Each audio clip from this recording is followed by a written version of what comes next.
Hello, everyone, on this Thursday, February 25th.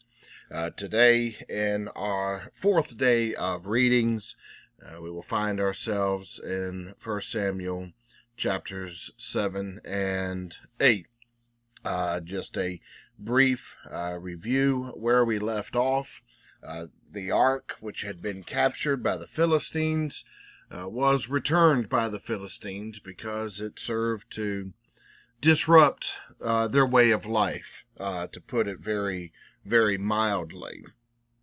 And so now we go into chapter number 7, and the first verse is something that seems random, a bit obscure, but it will come into to play again at some point in this book. They went to the house of Abinadab, and they consecrated Eleazar, his son, to guard the ark of the Lord. And as far as guarding the ark of the Lord, I believe this is also indicative of serving in the various protocols of the ark as well, not just guarding it in the sense of a security point of view. He was well instructed of all the protocols and to be in charge of that. So now the Philistines are coming back into play. Time has gone by. It's been quite a long time, some 20 years. And, Samuel is still judge. He's calling to the people to turn from foreign gods, turn back to their own God. And the Philistines are coming back. There's a concern that the Philistines are going to start war again. They're planning on resuming war. Samuel's idea is something that's common throughout the Old Testament stream, and that is that when the people are in covenant with God, they receive the covenant benefits of His protection. But when they've left the covenant, then they are on their own. And of course, by chasing after foreign gods, verse 3, they are abandoning their covenant and going off on their own. But yet, Samuel's appeal, it works. They remove the Baals and the various idols that are in the land. And so the Philistines are going to come to attack.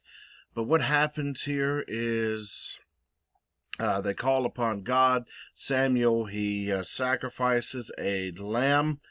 And with that, the Lord thundered loudly. There was some sort of loud noise there. And, to such a degree that the Philistines became very afraid. They sounded the retreat. And because of this, the Hebrews were able to get back territory and cities that they had lost. So Samuel took a stone here and placed it there and named it Ebenezer, because that is where God had intervened and helped them. And so the name Ebenezer, if you are interested in its origin, that here we have it. And so then at the end of this 7th chapter, there's these words of blessing for Samuel. Samuel continues. He's done what is right, it's the hand of the Lord was against the Philistines all the days of Samuel. Now, however, we go into chapter number 8, and now there is something of a contrast.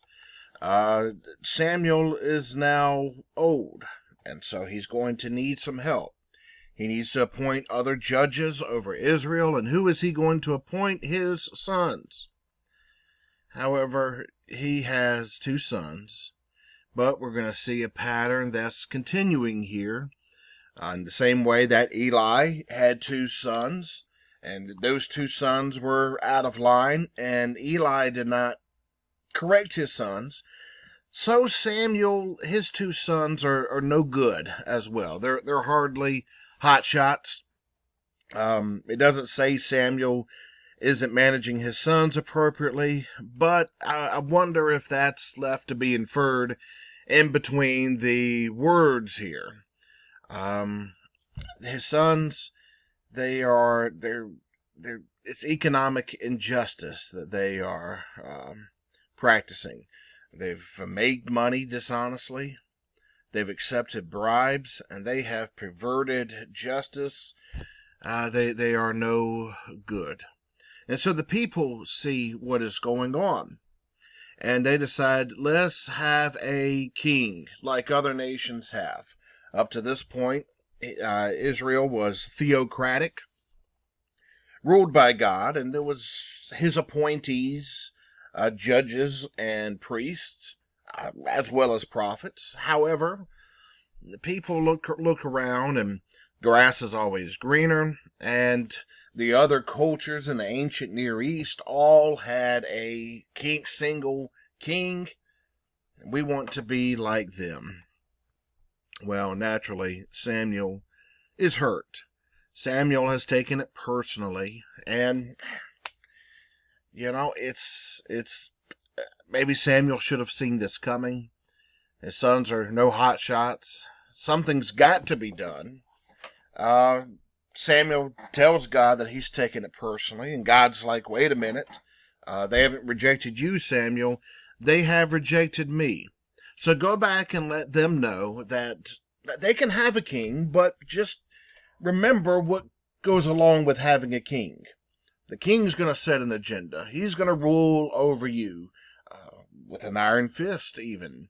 He's going to put your sons in his armies. They're going to fight in his wars. You're going to slave for this king. You're going to pay taxes to this king, work on his behalf. Things are going to benefit him. That is how these kinds of power structures work. Well, that's the side that Samuel saw.